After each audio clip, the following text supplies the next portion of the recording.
Turn with me in your Bibles to the book of Daniel at chapter number 3.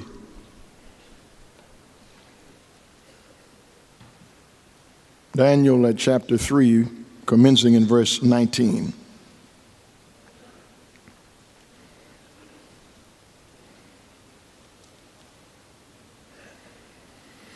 Then was Nebuchadnezzar full of fury, and the form of his visage was changed against Shadrach, Meshach, and Abednego.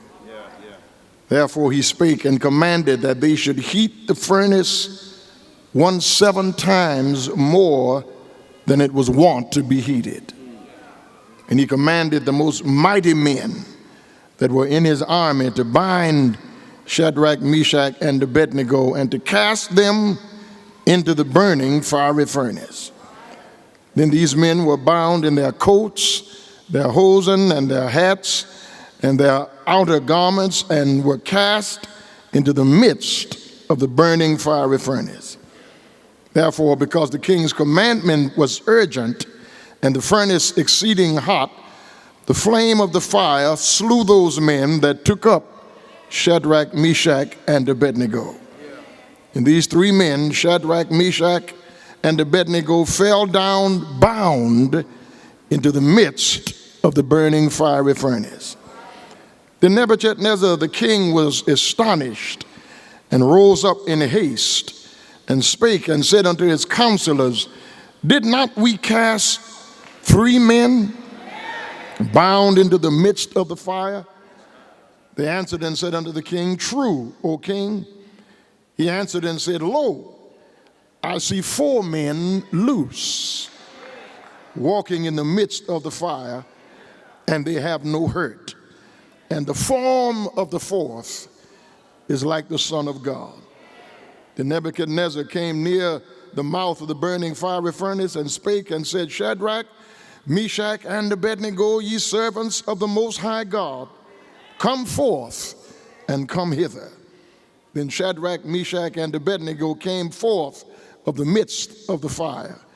And the princes, governors, and captains, and the king's counselors, being gathered together, saw these men upon whose bodies the fire had no power, nor was an hair of their head singed, neither were their coats changed, nor the smell of fire had passed on them.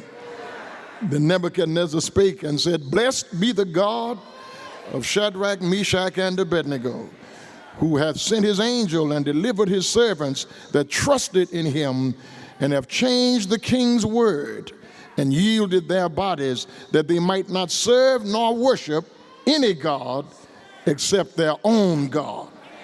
Therefore, I make a decree that every people, nation, and language which speak anything amiss against the God of Shadrach, Meshach, and Abednego shall be cut in pieces, and their houses shall be made a dunghill, because there is no other God, hallelujah, that can deliver after this sort. Here's the shout. Then the king promoted Shadrach, Meshach, and Abednego in the province of Babylon. Thank you. You may be seated. The grass withers and the flower fades, but the word of our God shall stand forever.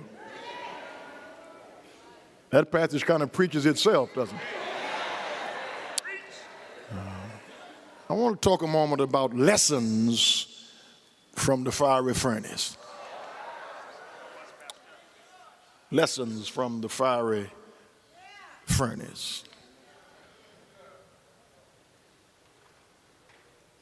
This story, this saga of the people of God in this strange land in Babylonian captivity always grips and grabs me because it is so close to our story as an African American people. They were raped of their history, stripped of their culture. They were given new names. They were brought to a land that was not their own. They were in the midst of a people that they did not know or understand. But somehow, some way, God prospered them. Shadrach, Meshach, and Abednego are not their real names. They had other names before they came to Babylon, but they thought that if they took their names, they could rob them of their personhood. They could strip them of their background.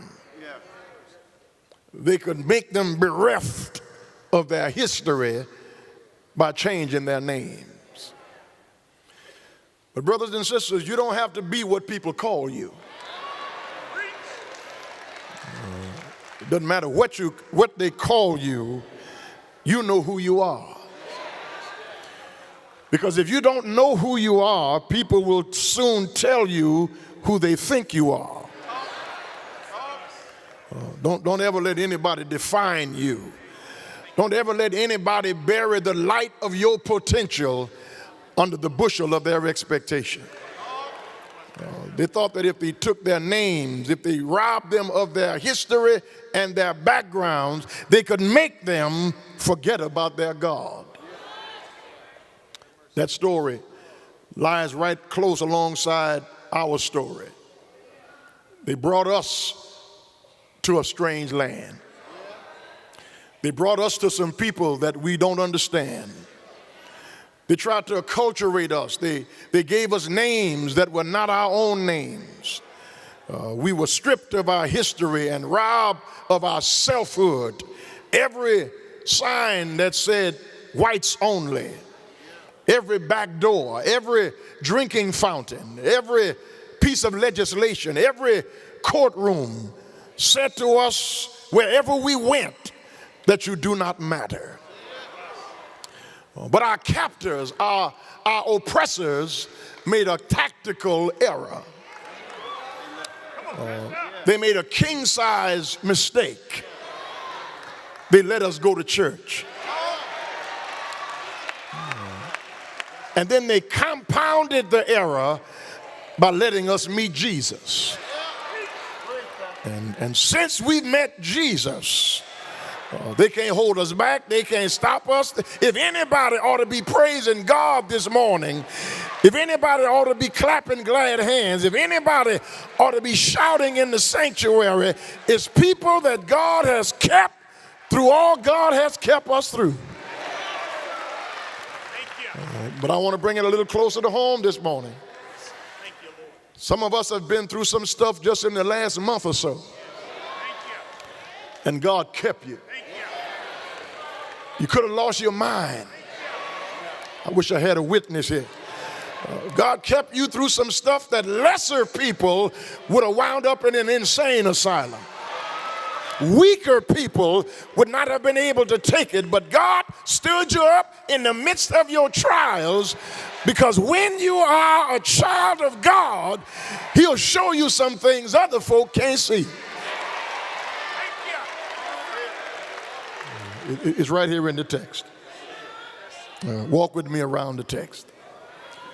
Shadrach, Meshach, and Abednego, along with Daniel, had been elevated to supreme positions in the kingdom of Babylon, because the king of Babylon, Nebuchadnezzar, noticed that there was something different about them.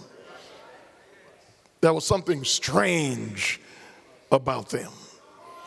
And so they decided that they should eat meat at the king's table with all of his governors and counselors and captains of his army. And Daniel said, no, we don't want to sit at the king's table. Serve us vegetables and water. for 10 days and serve the other people meat at the king's table. And after the 10 days, we will see who is the fatter, who is the stronger. Because when you belong to God, you eat from another table. You understand another language. Somebody ought to help me preach here. You're on another diet. You're on another plane. And folk can't understand why they're trying to pull you down, but you're still rising. They don't want to see you make it, but you're still driving. You're still living good. You're still eating well. They have tried everything they know to pull you away, but you just keep getting closer and closer and closer to your goal and your breakthrough. Because if God be for us, who can be against us? Fret not yourself. I wish I had a Bible reader. Because of evildoers. Don't be envious against those who work iniquity. They shall soon be cut off like grass, and they shall wither like the green herb. The Lord is my light and my salvation. Whom shall I fear? The Lord is the strength of my life. Of whom shall I be afraid? When the wicked, even my enemies and my foes, came upon me to eat up my flesh, just before they get to me, they stumble and fall. They don't eat at the king's table, because it's hard, if not impossible, to shake your finger in the king's face if you eat meat at the king's table.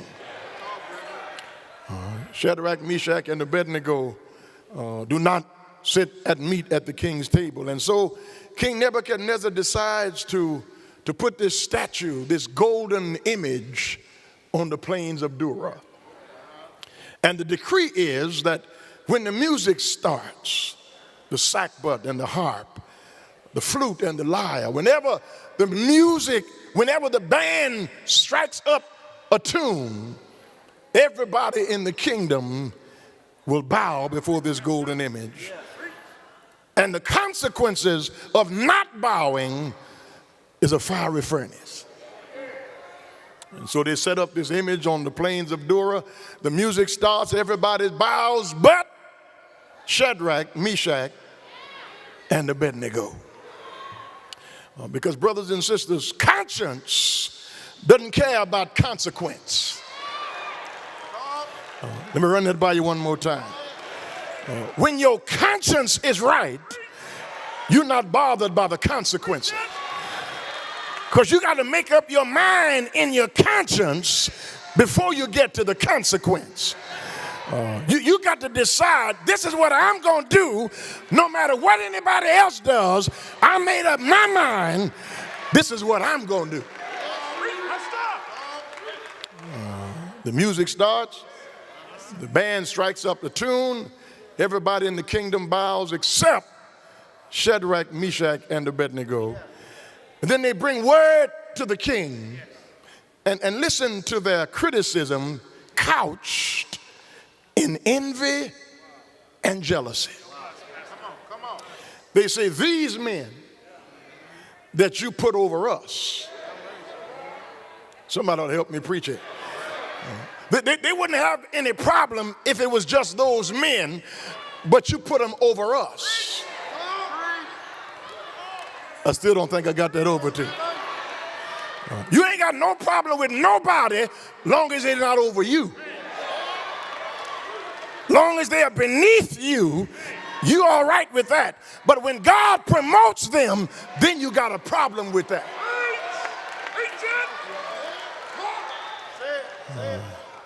I don't need your friendship when I'm down. You can tell your real friends when you get a better job, when you get a nicer car, when you get a bigger house, when you get a raise on your job. Your real friends celebrate with you when God elevates you. Brothers and sisters, hear me. That's one part of the scripture we got straight. The other part we still working on. We know how to weep with people who weep. But we still got a problem rejoicing with people who rejoice. You can tell who really loves you when God starts blessing you. And I think I tried to say it the other Sunday, you ought to hang around folk God is blessing. Stop being envious and mad with folk that God is blessing. Sit with some people that God is blessing. Get on the road, get on the pew, get next to somebody that God is blessing, because some of that might just fall on you.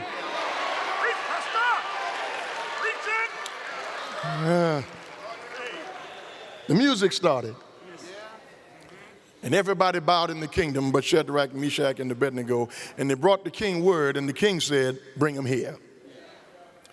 They come before the king, and I think I ought to tell you that if you're going to be a child of God, the first lesson you've got to learn in the fiery furnace is if you are God's child, you will be persecuted. I wish I had something pretty. I wish I had something nice. I wish I had something smooth. I wish I had something really cute to say. All I got is if you're going to follow God, look for people to persecute you. And listen, you will be hated because you're trying to do right. You will be despised because you take a stand. Talk back to me if you can. They hated them for their stand and their standards. And when you got standards, people don't come to your house. When you have high standards, folk don't like to go to lunch with you. When you know who you are and you don't let folk tell you who they think you are, they won't hang around you too long. We're not being persecuted today by a fiery furnace. We're being persecuted because we want folk to like us who don't. And you might as well get in your mind, they never will.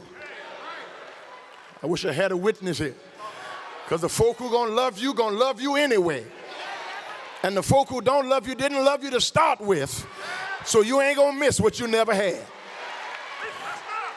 And listen, envy is such a wasted emotion, because when you're envious of somebody, God ain't gonna stop blessing them because you don't like it. God ain't gonna be against them because you hate them. No, God wants to bless who he wants to bless, whether you like it or not. He'll prepare a table before you in the presence of your enemies, and all they can do is watch you eat.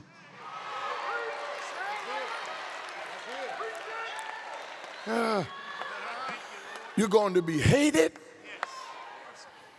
You're going to be misunderstood. What you say will be taken out of context. You'll be lied on just because you have standards. I wish I had a witness here. They know what you mean, but they will mess it up to try to ruin your reputation. They will try to destroy your intent because they know that they can't handle what you have. They just don't want you to have it. They can't do it like you can do it. They just don't want you to do it at all. You will be persecuted by folk in your own family. Sometimes a man's enemies are in his own house. I wish I had a witness here. Your brother can't stand you. Your sister secretly wants to see you come down. I think I ought to tell you, if you really came to worship, be careful who you sit by. Because not everybody's glad for you. Not everybody is celebrating with you. They want to see you tumble and fall. But let me say a word to folk here who set traps for people. The scripture says you better be careful, because the trap you set for me, you're going to fall in it yourself. God will make your enemy your footstool.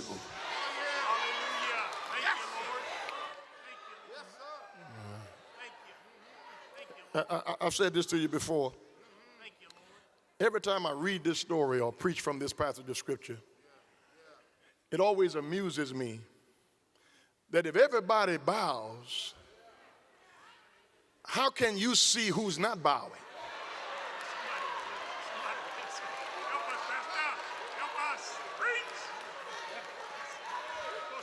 If everybody's eyes are supposed to be closed, if everybody's head is supposed to be bowed, how you see who's not bowing?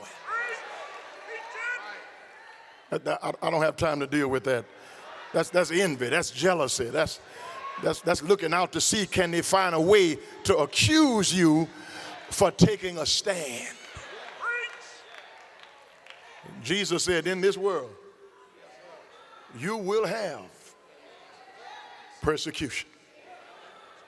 But be of good cheer, for I have overcome the world. Greater is he that is in you than he that is in this world.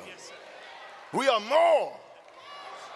more than conquerors through him that loved us.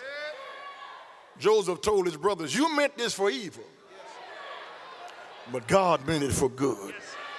No weapon formed against me shall prosper.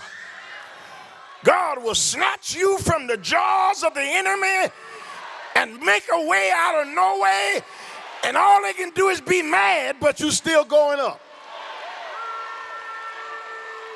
Won't he do it? Won't he make a way? Won't he open a door? You will be persecuted. But that's not the end of the story. The king said, now, brethren, maybe you didn't get the email. Maybe you didn't get my text message. I said, when the music starts, everybody bows. And I heard through the grapevine that y'all didn't bow. I'm going to give you one more chance.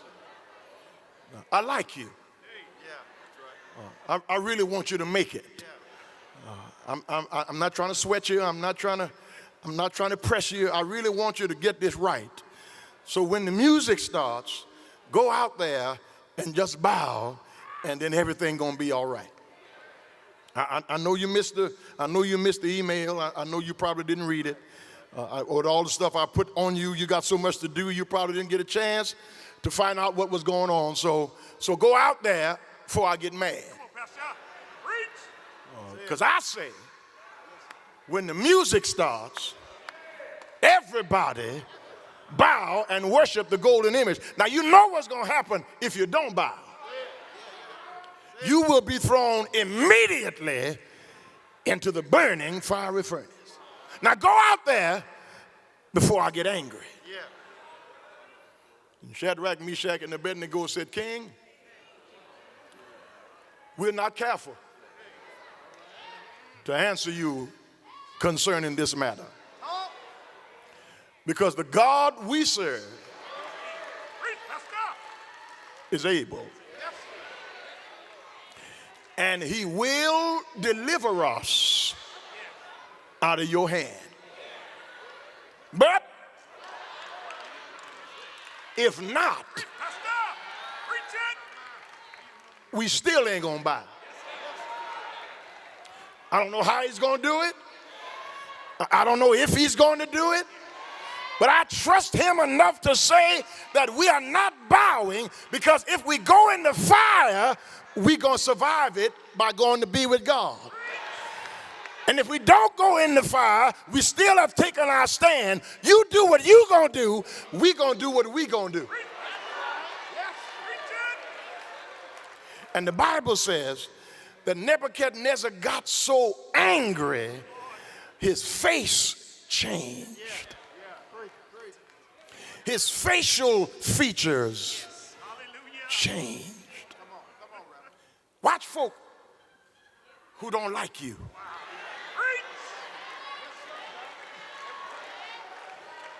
They smile in your face, and all the time they want to take your place. They're backstabbing.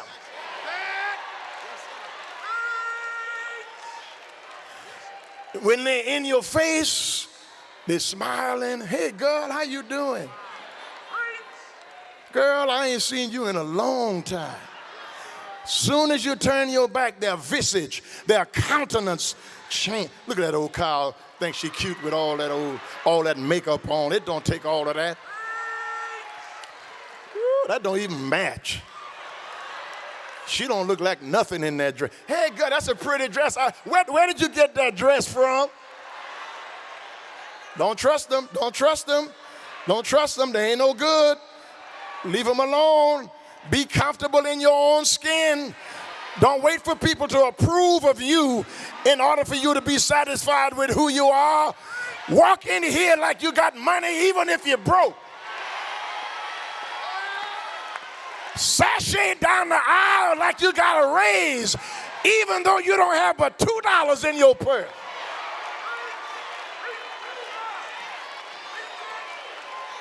You can't ever let your enemy know where you're hurting, because they will press it and push it every time. You see, King, we don't have to go to a meeting. We don't have to meet in the media sanctuary. We don't have to go in the conference room. We ain't got to meet in pastor's office. We already decided that we're not going to bow. We're going to do what we're going to do. Now you do what you're going to do. And he was so angry that he was contorted in his facial features, and had them heat the furnace 7 times hotter than it was normally heated. Bound them in wool, caps and coats, hose and shoes, bound their wrists and bound their feet, and had the strongest men in his army to throw them in the fire. And the fire was so hot that the men who threw them in burned.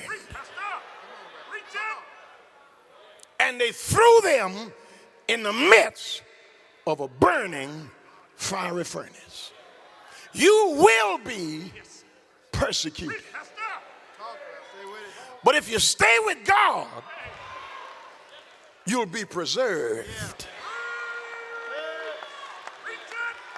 Look at what happens in the text. They threw him in the midst of the burning fire. And instead of the fire burning them, it burned off what was holding them.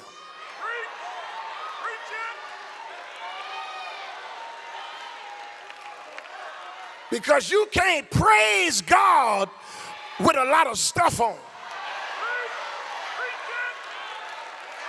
You got to take off arrogance. You got to take off pride. You got to take off envy. And sometimes you got to lose what you think you got to have in order to give God your best. Hallelujah.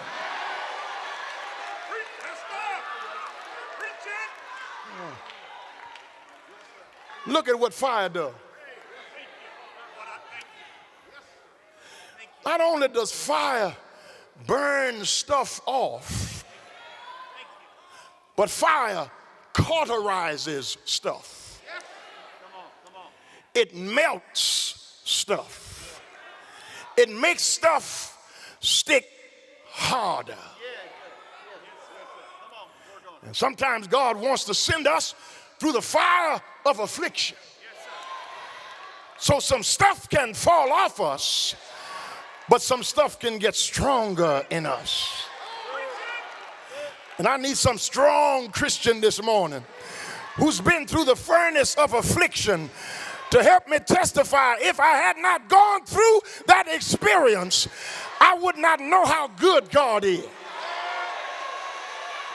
I would not know how God can keep you fine in the fire. They didn't even smell burn.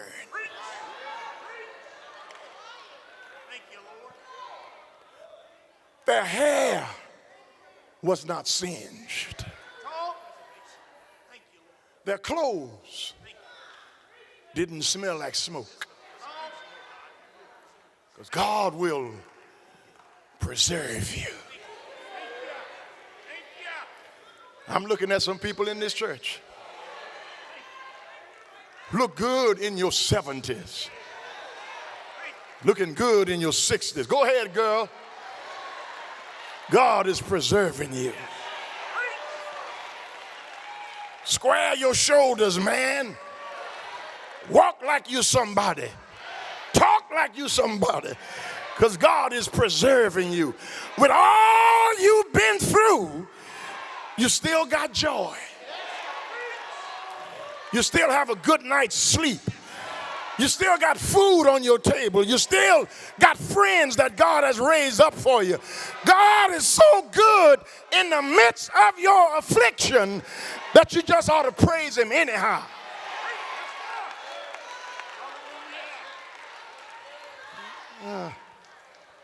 When you go through the fire, it purifies. It burns off the dross. It burns off the unnecessary. It burns off the ancillary and the unimportant. Affliction has a way of getting your priorities straight. Trouble has a way of tuning your praise up. Because as long as you ain't going through nothing, you just turn it down a few decibels. But when God turns the heat up, it doesn't burn you, it just makes you want to shout more. Is there anybody here know that God has turned the heat up sometimes in your life, and all it did was make your praise louder, make your hallelujah stronger, make your praise the Lord just a little bit clearer? Because you can't praise God like you ought to praise God until you go through something.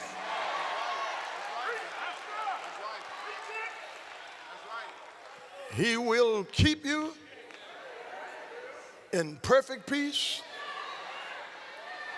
but you got to keep your mind stayed on him. He'll preserve you. He'll preserve you. Isaiah says he'll keep you till your hair turns gray. Hast thou not known? I wish I had a Bible reader.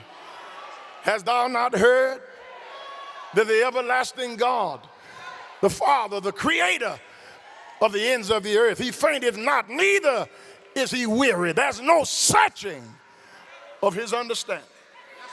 He giveth power to the faint, and to them that have no might, he increases their strength. Even the youth shall faint and grow weary, and the young men shall utterly fall. But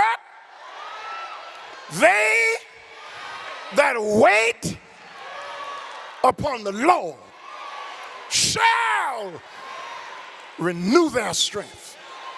Mount up with wings like eagles. They shall run and not get weary.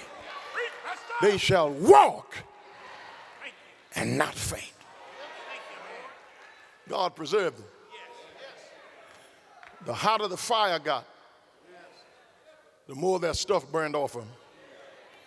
And then a strange thing happened. When you walk with God, strange things always happen. Unusual things always happen when you walk with God. The king threw him in and sat down on his throne. And then in a moment he said, wait a minute. Didn't we throw 3 men bound in the fire? Help us. They said, true, O king. He said, well, look here.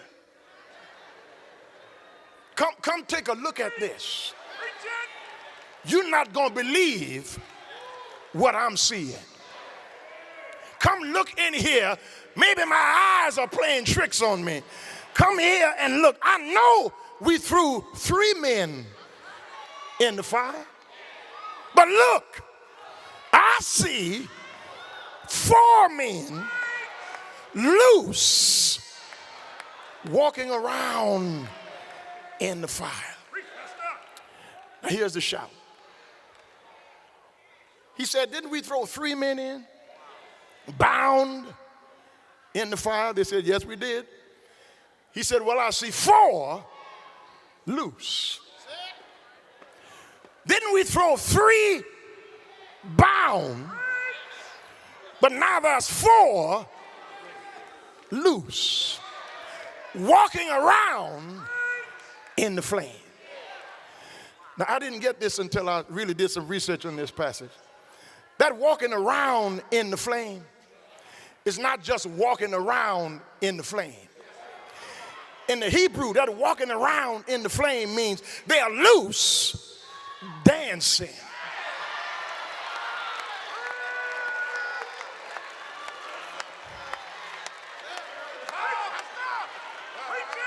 Fire.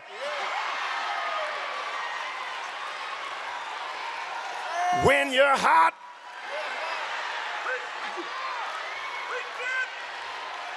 God will loose you so you can come to church and dance, shout, raise your hands, because the fire did not even harm you.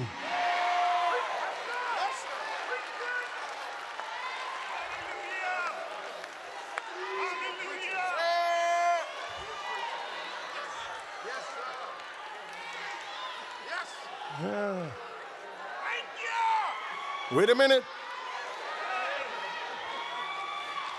Hold it. Stop the music. I'm not through shouting yet. 3 were in the fire. And the king says, I see 4 loose, dancing in the fire.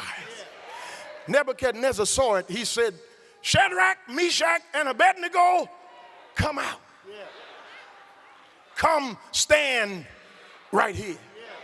Help us. Here's another shout. 3 went in. He saw 4 dancing, but 3 came out.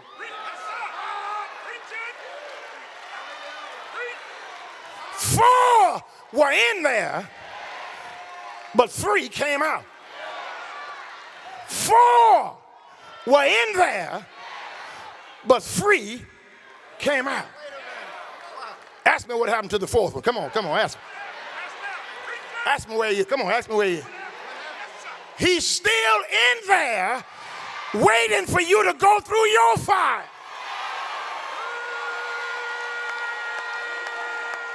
Hey! He's still in the fiery furnace waiting for me to show up. And when I get in there, he'll cool it off for me too.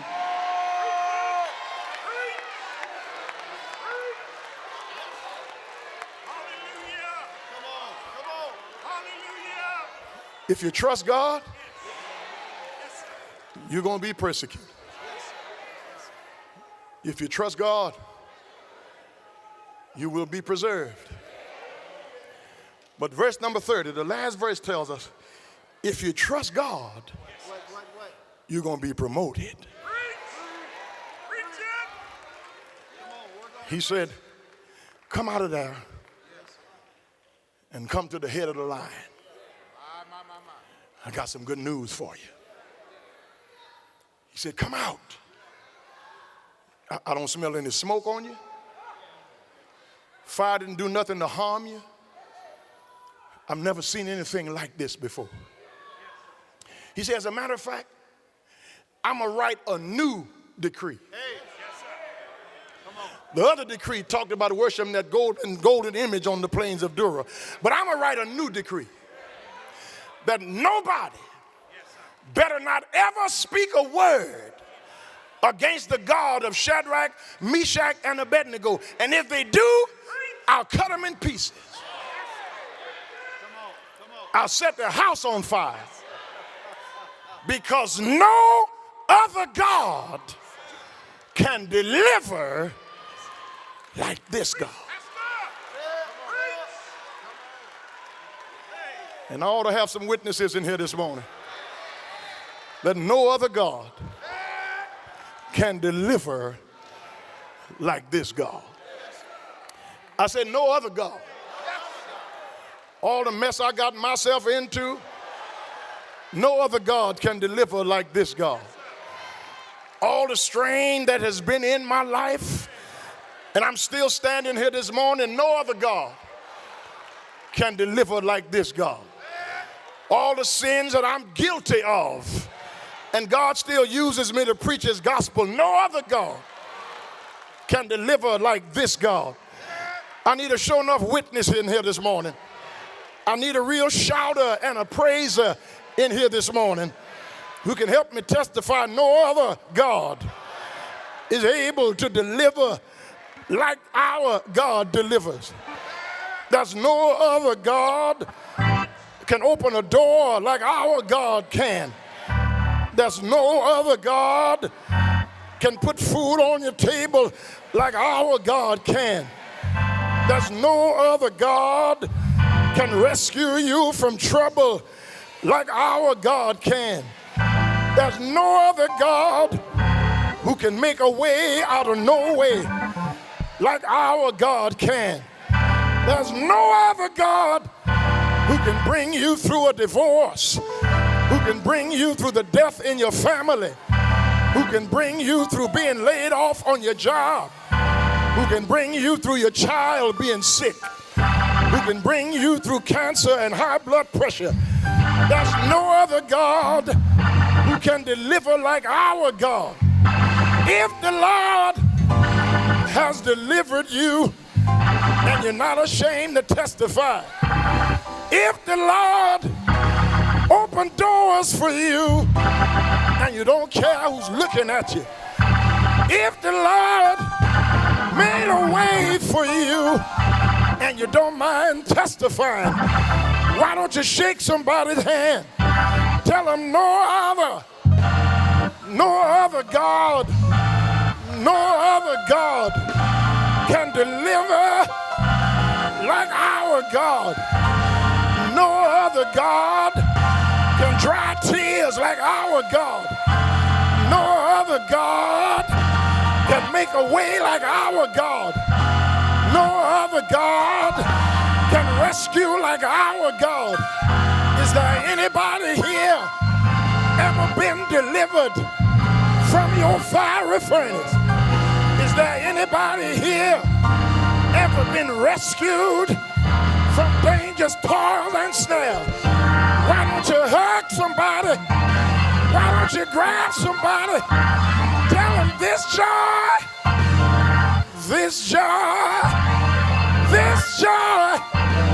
that I have, the world didn't give it. The world can't take it away. I know he's all right.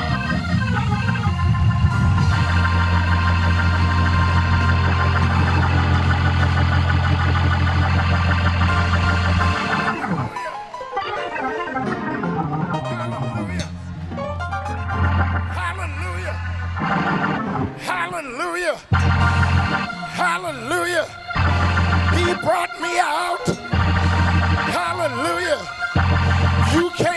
me doubt him. I know too much about him. He's been good to me. He's been watching over me. Why should I feel discouraged? Why should the shadows come? Why should my heart be lonely and long for heaven and home? When Jesus is my portion, a constant friend is he. His eye is on the sparrow, and I know, do you know? I said, do you know? He's watching over you. He's looking out for you. Why don't you tell him thank you? Thank you, Jesus. Thank you, Jesus. Thank you. I know he's all right.